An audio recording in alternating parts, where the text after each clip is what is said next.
Okay. All right, so welcome everybody to our virtual September religion chat. I am Marcia Elchison, Leadership Coordinator for Interfaith Interconnect, and as you regulars know, Ruth Gaston usually moderates our religion chat, but today she and her friends in the Jewish community are celebrating Rosh Hashanah. And on that topic, we hold our religion chats on the second Wednesday of every month, which, or of most months, I should say. And this sometimes does conflict with a religious observance. We don't reschedule our religion chats. We know that on different months, it might interfere with a different group's religious observance.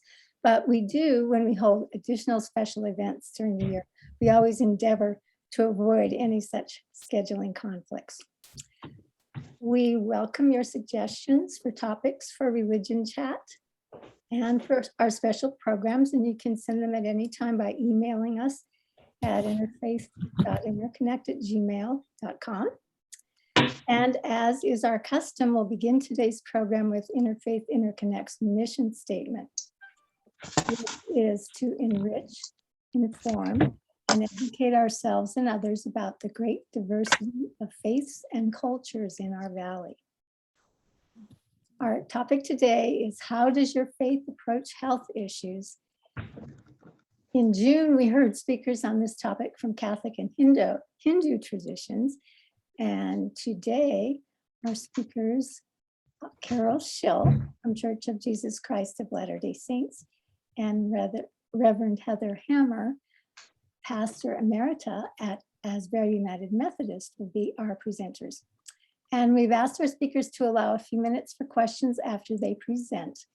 We do plan to break into small groups by 6 o'clock for anyone who wishes to stay on and participate. And now, I think without further ado, we will begin with our speakers. Oh, I'll just mention this for those who weren't here. We do have live transcript, closed caption available if you want it. And if you don't want to see the text, there's a little box you can check that says hide. So, Heather, I am very happy to have you speaking. Heather, I think you were one of the early organizers of Interfaith Interconnect. I remember when I joined, you were already very well established for a number of years. So it's really great to have you back. Well, thank you for the invitation. I've been active in the interfaith community all my adult life as a layperson and as a clergy person now too. I'm actually retired sort of for the fourth time. I retired from teaching. I know some of you from teaching. And then I retired from active full-time ministry after serving at Linwood United Methodist Church in Pleasanton. So I know some of you from there. And that was 4 years ago. And then I was called back into service at Byron United Methodist part-time. And that was an interesting little church to serve and a lot of fun. And then I was asked to help at Asbury United Methodist here in Livermore, which was my home church in the first place. So it's good to be back here. That year has ended and I'm now just a volunteer. They have me this nice title, Pastor Emerita. But I'm not engaged except to substitute and fill in as needed. So I wore today the Hebrew letter for life, L'chaim, and a little necklace that I got in Washington, D.C. at the Holocaust Museum that is a leaf from the Tree of Life. And I wear those because it is Rosh Hashanah, but also because I'm at an interfaith gathering. And the topic is definitely about life and that we live life to the fullest with health in all ways of understanding health in a very holistic view. So I bring my United Methodist tradition, which I'd like to talk generally about and then also specifically. Can everybody hear me okay? That's first thing. Yeah, good. Okay. generally, our church responds to the needs in society because we believe that there is an intersection of faith and the world. And the founding leader of the first the Methodist movement in England in the 18th century was John Wesley, who said that the world is my parish. So everything that we do is involving the world, the society we live in, the community, and the greater world, and the needs of the world. So we believe, as John Wesley did, that we want to be engaged in acts of piety for personal spirituality, but also acts of mercy for the needs of our neighbors around us. So that's kind of a general theological orientation. We have a method of understanding questions in the Methodist tradition that's called the Wesleyan Quadrilateral. And you probably don't know what that is unless you either went to seminary or you are a United Methodist. And if you are United Methodist, you really should know what the Wesleyan Quadrilateral is. So a quadrilateral, is a square or a rectangle. And each side is important in the Wesleyan Quadrilateral. The first is scripture. So we always look to scripture first in trying to come up with a decision that might be difficult, a controversial issue, for example, or a personal life path decision. Scripture first, then tradition, which involves the history of our church, the early church coming out of, when the Hebrew Bible was first lived and written down, and then when the New Testament was written at the end of the first century of the Common Era. So, and then the Jesus following movement happened at that point, at the end of the first century. That whole tradition of how people interacted in community led to the writing of creeds and the writing of hymns and the writing of doctrine in our denomination. Of course, back then there was one Christian church, the followers of Jesus calling themselves the Way. And then East and West split into what became the Catholic Church on the West and the Orthodox on the East, and then the Protestant Reformation in the 16th century, which led to then the Church of England as one Protestant denomination, out of which the Methodist movement came when John and his brother Charles Wesley wanted people to experience their religion more personally. So that tradition eventually meant a breakaway in the United States from the Church of England to a Methodist church because we needed bishops. And so we had to have a way to ordain them in the New World so that people could practice the sacraments. John Wesley was a Church of England priest, and he didn't want a new church. He just wanted people to be more religious and to have more of a personal experience. And that's the third side of the quadrilateral. We have scripture, tradition, and then experience. One's own experience of faith and the needs of the world matter in how we make decisions. And that's, of course, very personal and very cultural and changing all the time. And then the fourth side of the quadrilateral, scripture, tradition, experience, is reason. And reason is what makes us draw from the sciences, both natural sciences and social sciences, for the topic of health and well-being. And so we rely heavily on knowledge that we learn from the sciences and from the organizations and agencies of our country, for example, during COVID. We rely on what is happening with the Center for Disease Control and World Health Organization, and we rely on what our governments are saying in the county, as well as what our bishop is saying, whose office is in Sacramento and leads the Northern California, Nevada Conference of the United Methodist Church.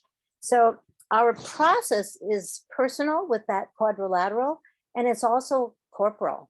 We meet in groups and we make decisions corporately.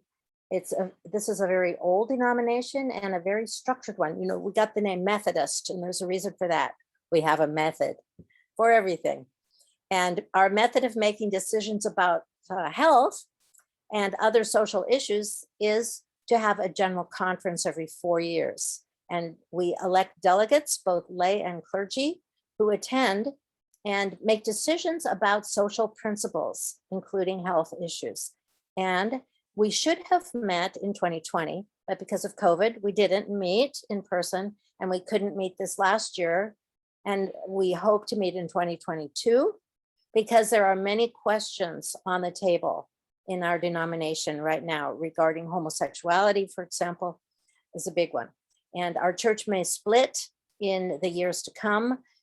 It would take a vote in 2022 at the earliest, and then some years of implementing it, because, you know, when a church splits, it involves property and legal issues, as well as doctrine and theology.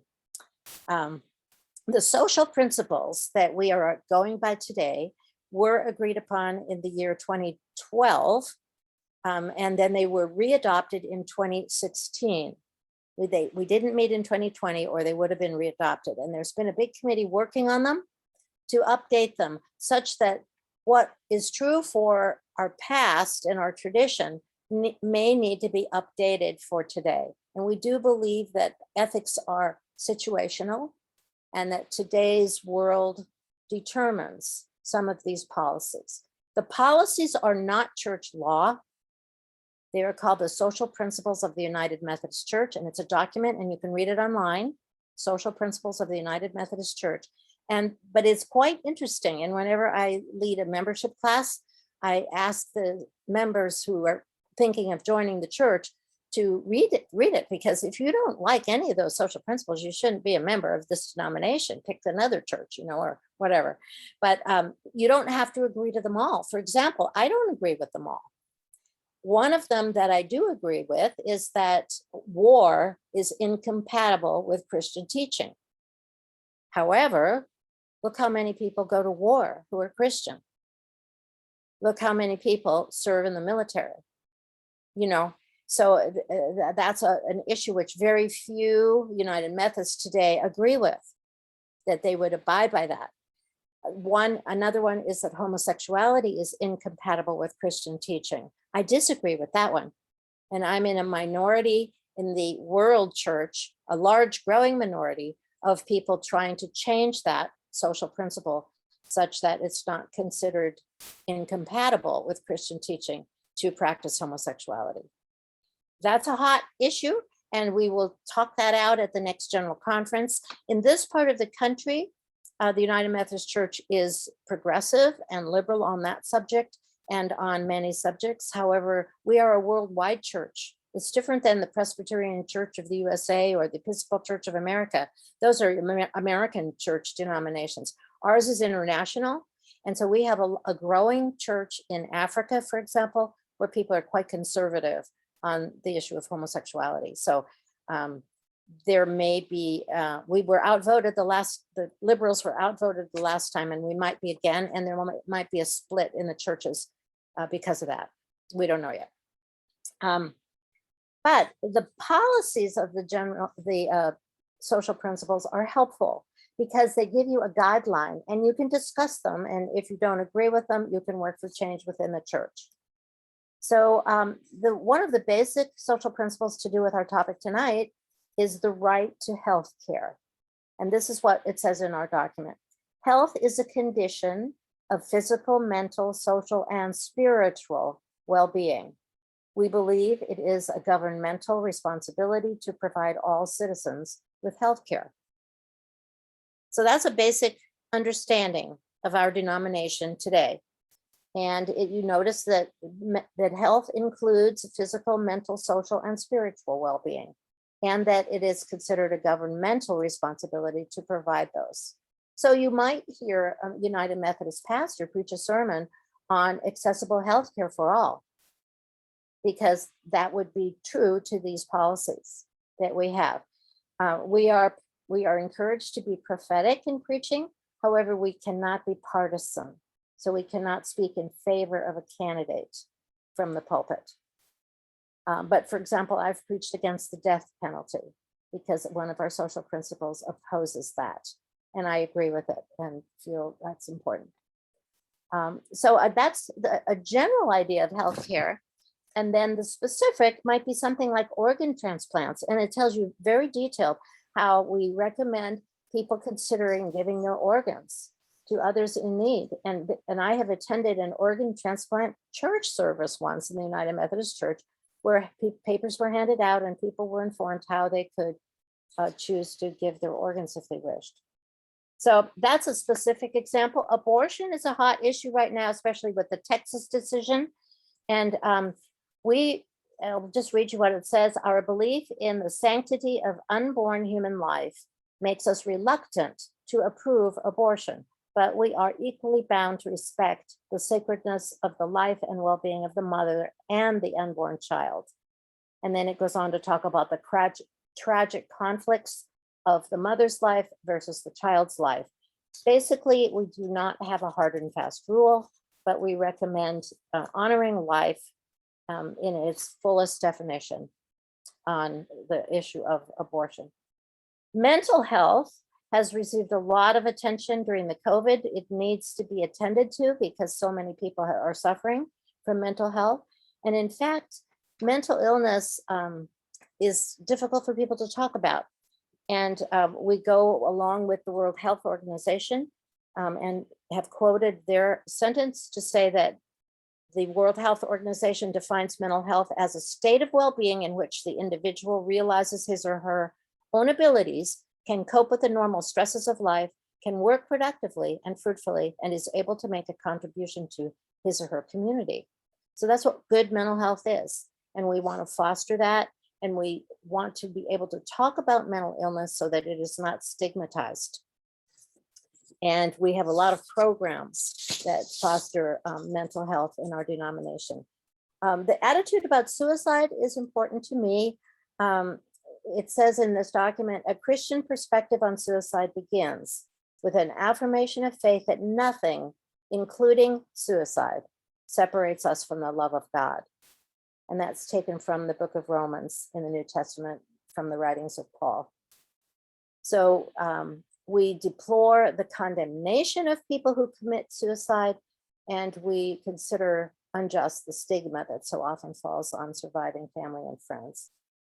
There are deaths of despair happening right now in our society, and one of them is suicide, and the others are drug overdose and alcohol-related liver disease. And the suicide is the second leading cause of death for people aged 10 to 34. So that's something I've preached about. It's in the top 10 causes of death for all ages. It's certainly something that my faith calls me to be involved in order that I, my family, my community, my neighbors might have a whole and quality life. Alcohol and drugs, we have a tradition in the Methodist Church of abstaining from alcohol. And the early Methodists out of the John Wesley movement in England absolutely opposed any consumption of alcohol. John Wesley met with miners and people in bars and taverns and saw the recklessness of drunkenness and opposed that. And until the 1950s, there was a requirement that all clergy signed that they would not drink alcohol. My father and grandfather were United Methodist pastors, and they had to sign that. I did not have to, and it is no longer a definite rule. Abstinence is recommended, but not required. And, use with responsibility is what most pastors and churches abide by. We may not have alcohol on the premises of any church in our denomination. So our church history went along with the history of the United States a lot. So when prohibition was the law in the 20s and 30s, the Methodist Church was very active, and the women's movement especially were very active prohibitionist supporters. Tobacco is one which says we recommend total abstinence from the use of tobacco. Again, it's a recommendation, not a requirement. Basically, our church rules are to do good, do no harm, and stay in love with God. Those are pretty basic. So doing good and doing no harm, has a lot of consequence in the area of health and mental health and these addiction issues. We don't want to do harm. So the church opposes gambling. one of the social principles. We oppose gambling because that can be an addiction very easily. It doesn't mean that some, United Methodists don't go gambling. They do, many do, but it's against the church policy in the social principles as they are voted on every 4 years. Okay, let's see. I think I better stop and I have some questions. It's a lot to say on this topic, but what do you want to ask?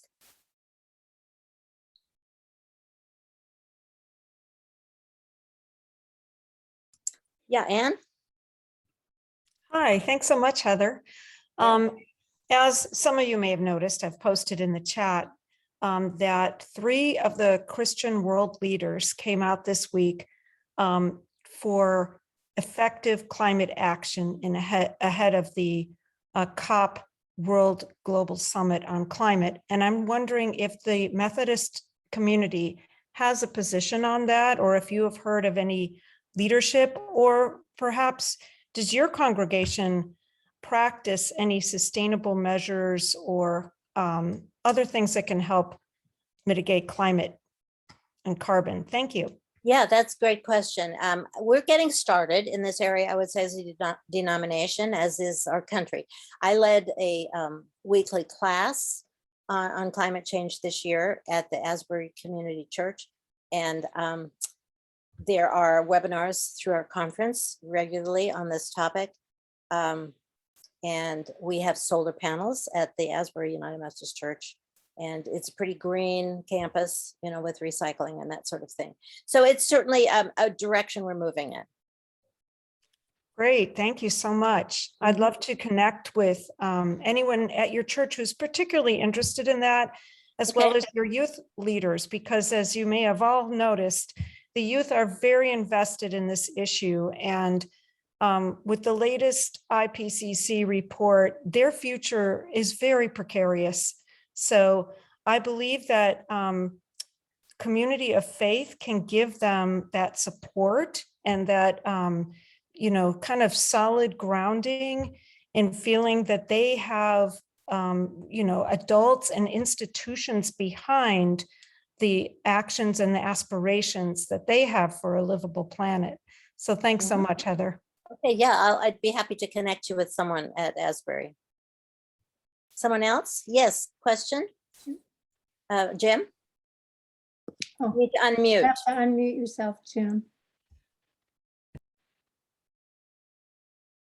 There.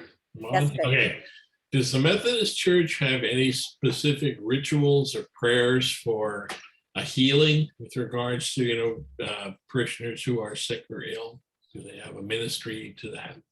Ministry for people who are sick or ill? Right. Yeah.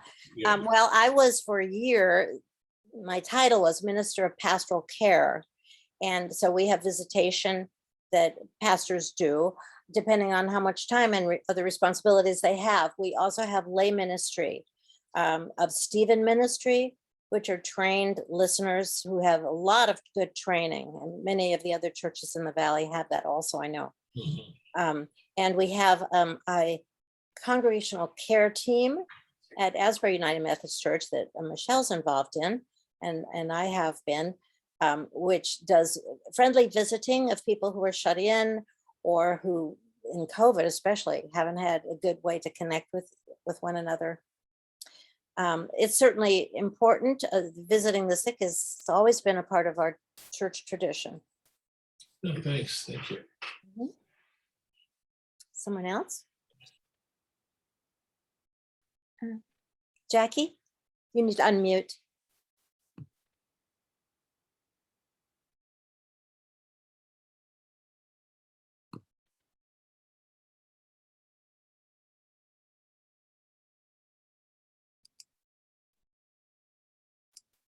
I'm afraid you're still muted. Okay, Good. found it. One thing that our church does that to me is very important, and I know a lot of people appreciate it. We have prayer chain. It's online, and we have a person who manages it. And when someone is ill or they know someone who's ill, notify the prayer chain leader. And so they put this message out to all the congregational members who are signed up for the prayer chain. And so a lot of prayers go out to people for healing through this. And it's, I know I have had health issues, and it's a great comfort to know that this whole body of people are, storming the gates of heaven for healing and for God's will to be done. So that's just one thing that Sure. we do. That's wonderful. And every church I've been a part of has had a prayer chain. Yeah, it's really, Yeah, in the old fashioned days, it was by telephone, and now it's by email. yeah, And, we have Right. a constant contact format that we send out that goes to whoever wants to be on the prayer chain. right. We try not to give specifics because it's on the internet. We try to be Right. confidential about the specifics. Sure. Mhm. Heather? Yes, I have Marsha. a question. We were talking about mental health, the definition of mental health, state of well-being, and then you gave some criteria. I didn't catch where that definition is from. World Health Organization. Okay, And it's quoted in the United Methodist Social Principles. So that's just sort of evidence of how we draw from the latest scientific agencies and organizations. okay, thank you. Mhm. Anybody else? I think we'd have time for another question if anyone would like. Certainly, Jackie's question brings up just the practice of prayer. I mean, that we do that all the time for healing, for health issues in church. And we do it on the telephone, and we do it by email and by prayer partners and prayer groups. We do it a lot of different ways. And it is a comfort, Mhm. very much a comfort. Yeah, and I'm sure everybody's church does this also, but rallying people to cook meals for, for like a new baby for the parents for the first Yep. month or so, they get a meal every day, and people that are sick, there's a lot of food. Yeah. In fact, one of our participants today, Michelle, is in charge of that at Asbury. So, Michelle, you want to say anything? Well, just that, yeah, we do that for new babies, for surgeries, for, whatever somebody's in need. We try and do that for a month or two, just to tide people over. Yeah. Just to help them out while they're feeling down. So. By the way, I'm not at home. I am at home, but I have a fake background here. That is a room at the Asbury United Methodist Church. And I just had that up there, and I thought, oh, well, I'll leave it. It's kind of a nice room. It's the fireside room of the Livermore United Methodist Church. Yeah. And right below the little line there is the fireplace. It doesn't sound good to have a fire today, but it's a comfortable room if you ever need a community meeting room. It's not the sanctuary. It's a comfortable meeting room. Yeah, we used to have our Interfaith Interconnect leadership meetings there. Oh, well, then way back, yeah. Welcome. Yeah, it is a wonderful. Still right at home. And we've had a religion chat there before too, I think. Yeah, well, I think my time is up, and I appreciate your questions. Thank you so much, Heather. Thank you You're very welcome. much. It was really interesting. All right, Caryl Shill. You have to unmute yourself.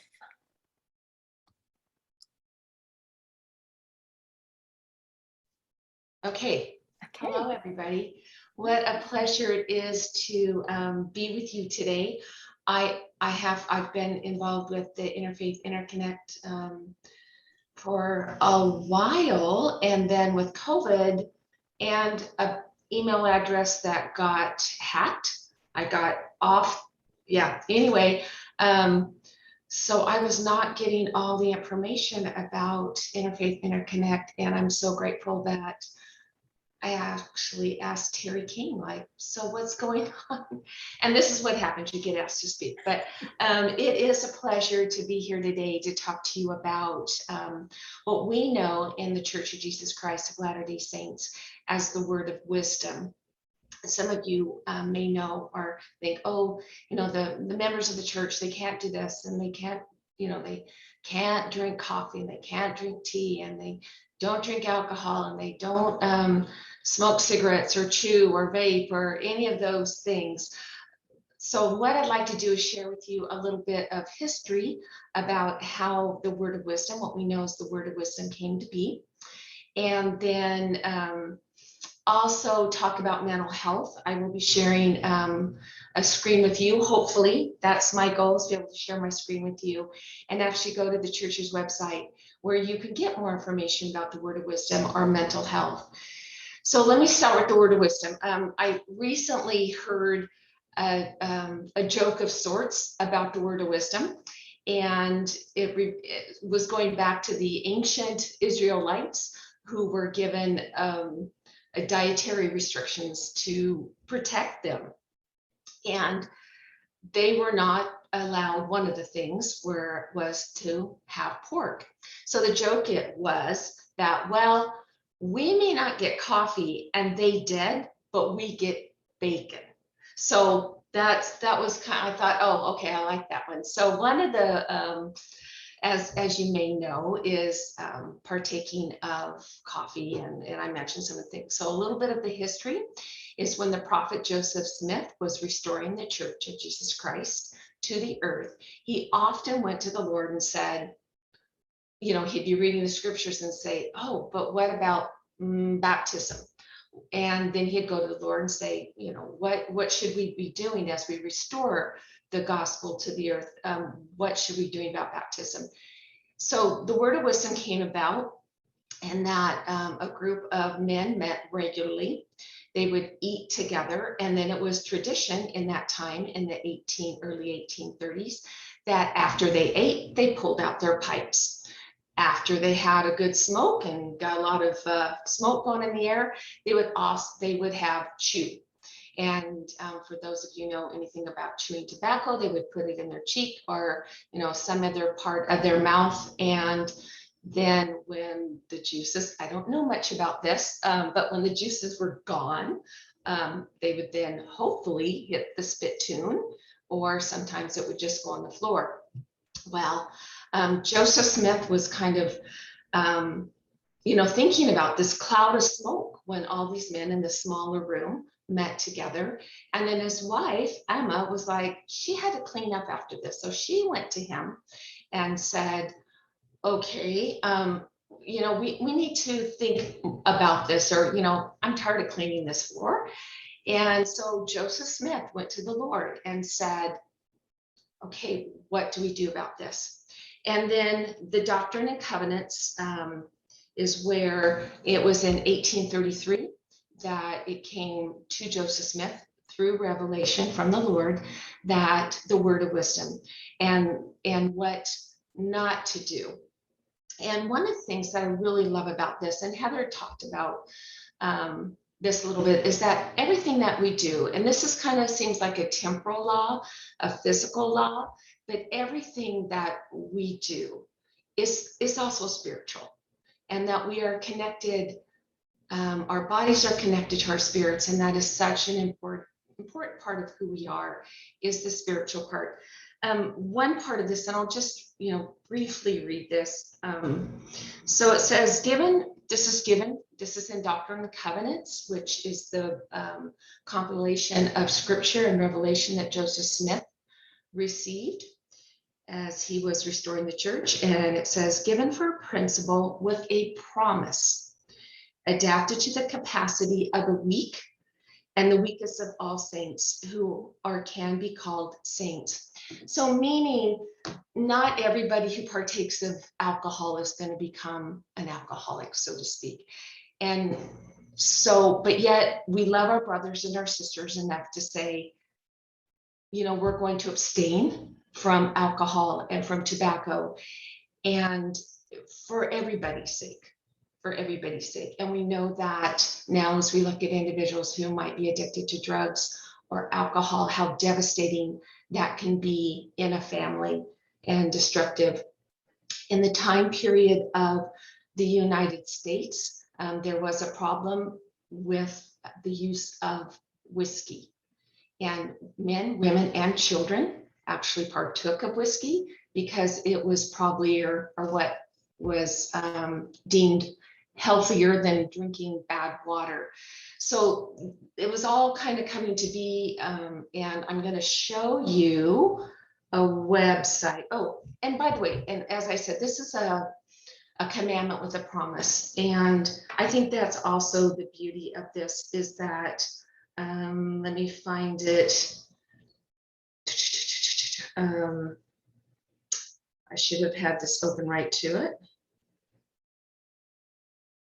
Okay, and all saints who remember to keep and do these sayings, walking in obedience to the commandments, shall receive health in their navel and marrow in their bones, and shall find wisdom and great treasures of knowledge, even hidden treasures. And I just see that such a blessing in my life.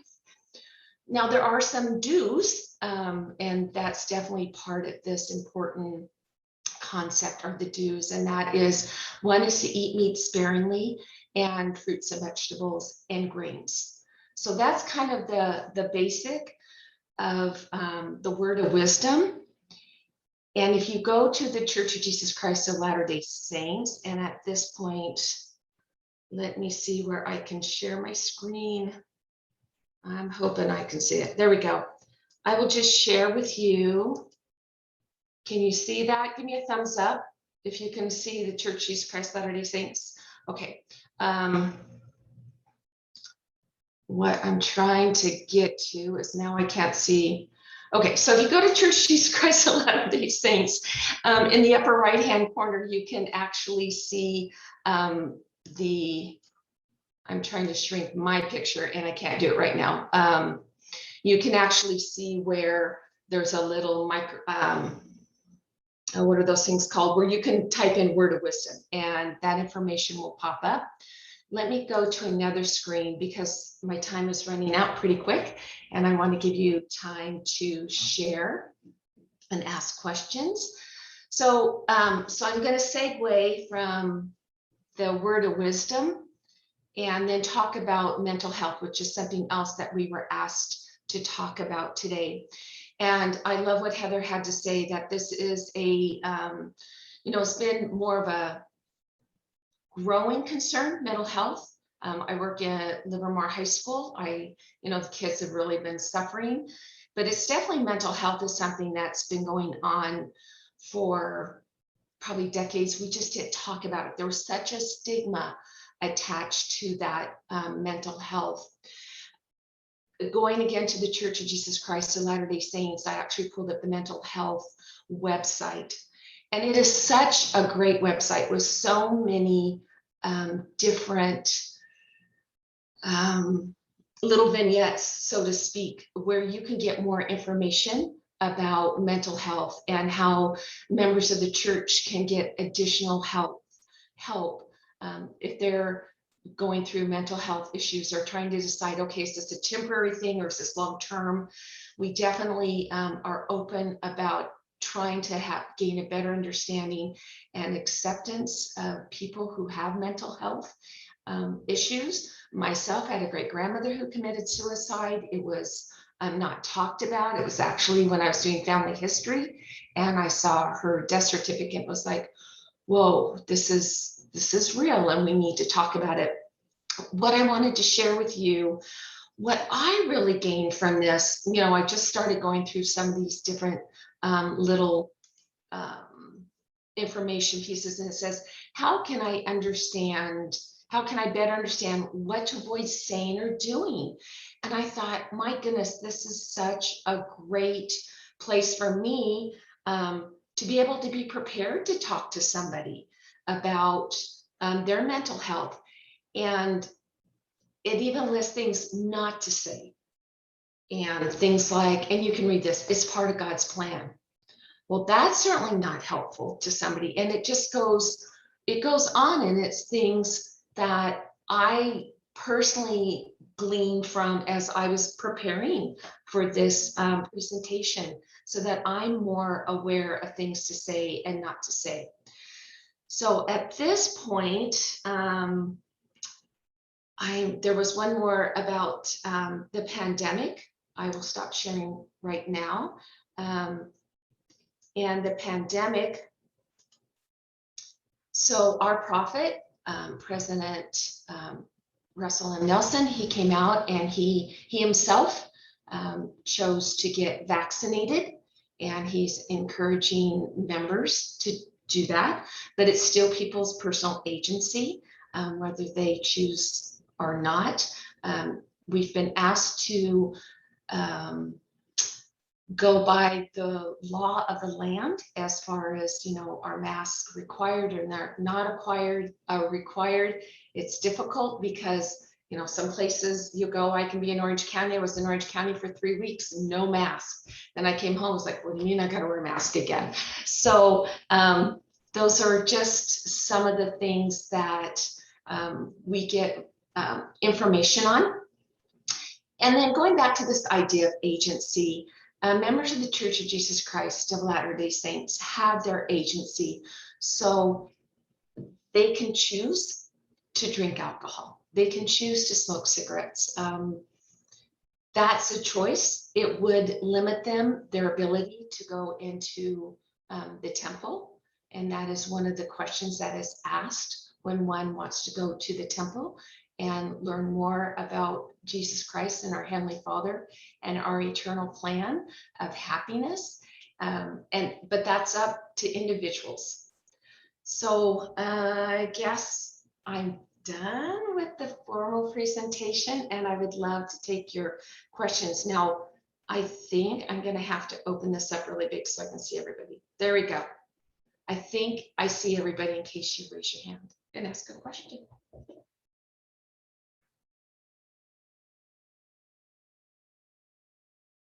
Or we can all just stare at each other.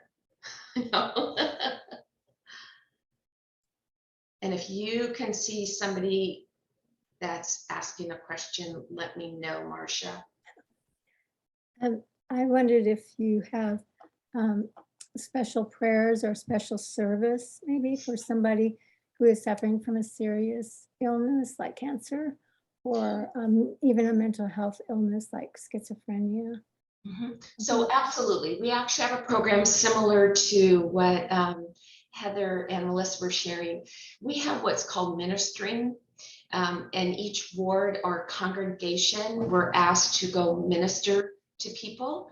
And if we find that somebody is in need of prayers, we certainly can add them to our, we don't have prayer chains, but we do have individual prayers that we can offer for that person. At our temples, part of the temple ceremony does include individuals who submit their names to the temple or their family members for special prayers within the temple. That's part of the ceremony, and a beautiful part of the ceremony is having that opportunity to pray for individuals. We don't know their names because it's like kind of it's a large amount of names, and we don't know their individual needs, but prayers are offered for them.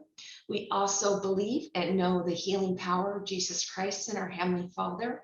And we do have laying on of hands administered by members of the Melchizedek priesthood for blessings. And I myself have been the recipient of those beautiful blessings that bring peace during troubling times. Ooh, wasn't expecting that one. So yeah, and we do meals, you know, those tuna casseroles are shared just like every other church. Thank you, Caryl. And anybody is available to go on the church's website and use that little icon and put information in. So yeah, feel free to check out and see what's there.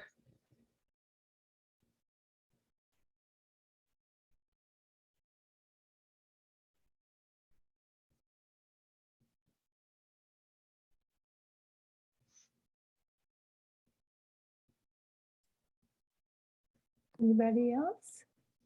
Just a quick question, Caryl, are you meeting in person right now? We are meeting in person in Livermore. We are required to wear masks when we meet inside the chapel. So it's been so nice. We do still continue for those individuals who are not comfortable with meeting in person. We do have Zoom meeting. Mhm. So they can watch on Zoom or they can come in person with a mask. There was like a hot minute we didn't need a mask, but then our county went back to masks. But we can sing with our masks. Before we couldn't sing, but now they're allowing us to sing as long as we're wearing a mask. Right. Yeah, that was hard just listening to the music. I would try to, get the hymns in, in my head, but I was like, I want to sing. So it's nice. And it's lovely meeting in person.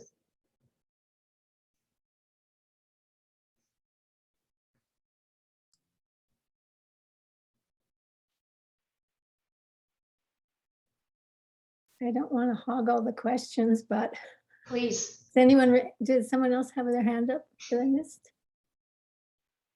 I guess I have a question similar to what Anne asked Heather about your church's involvement in saving the environment or environmental, a response to the environmental crisis. And that is not something I'm aware of. That doesn't mean it's not happening, but I'm not aware of it. So I think if one were to go to the church's website and maybe putting that question into the little search bar and see what comes up, that might be a way to go. I see that Scott Adams, who is a member of our state presidency, is here, and I might ask him if he's aware of anything in particular when it comes to the church and climate change, if he wants to take that one on. Are you there, Scott? I see his picture. Sorry to put you on the spot. Oh, there he goes.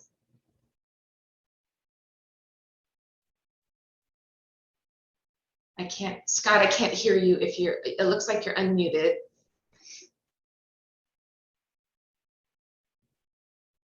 Nope, muted, unmuted, he's trying. Yeah, I'm not hearing anything.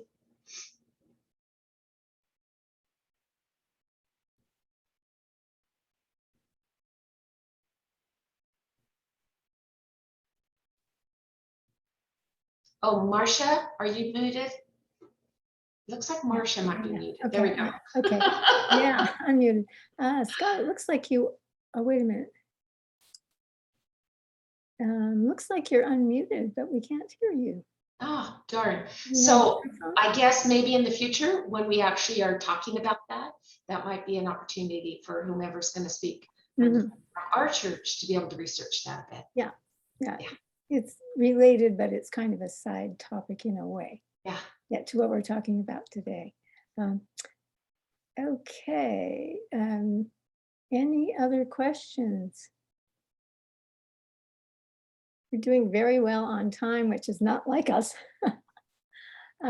If there are no more questions right now, Anne Brown, this would give you a little chance for you to go ahead and talk about the two invitations that you had for us, and the information is in the chat right now.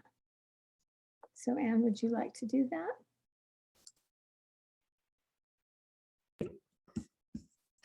Thanks so much. So if I'm able to share my screen, I can show people some visuals about some of the events that I did put in the chat. Okay. Let's do that since we do have time. Yeah, we have about 5 minutes, a little bit less, if we want to go to small groups. Okay. You should be able to share your screen now, Anne. Oh, great. Thanks so much. Uh-huh.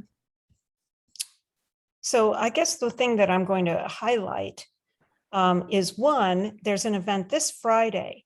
And if you haven't heard Catherine Hayhoe speak, Dr. Catherine Hayhoe, Don't miss it. It's on Zoom, of course.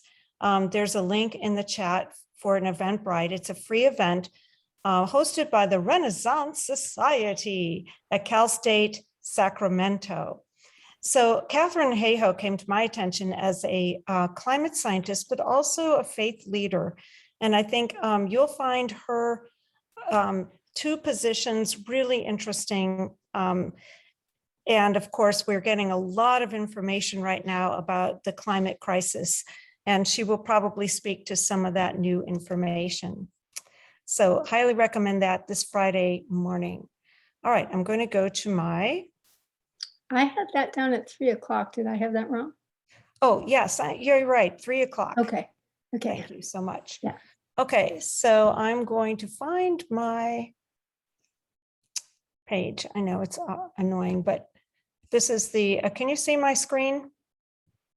Can't Are you see seeing? anything. Okay, let me put it It on. says you're viewing Ann Brown's screen, but there's, oh, there it is. Okay. Okay, so now I have to get to the right window. Okay, so this is the event. And of course, she will have tips on what we can do about climate change. And notice that she calls out faith-based organizations to be welcome to attend. So if you're not sure, what can your faith-based group do at this very important time, she'll have some ideas for you. So this is the Eventbrite page to register for that. We don't think Okay. it's showing, Ann. Oh, it's not showing? I'm Oh. seeing Erin Cosby, International Institute. Oh, okay. So I switched screens. This is another speaker coming up. He'll be talking about the border carbon adjustments, which is one of the features that we need to look for in any coming climate legislations to keep our country competitive with those countries who have a border carbon adjustment, as well as to protect our national and domestic industries. So that's why that's on there. I'm also promoting that to our members of Tri-Valley Citizens Climate Education. So now let me see if, did that change the screen for you? No, it didn't.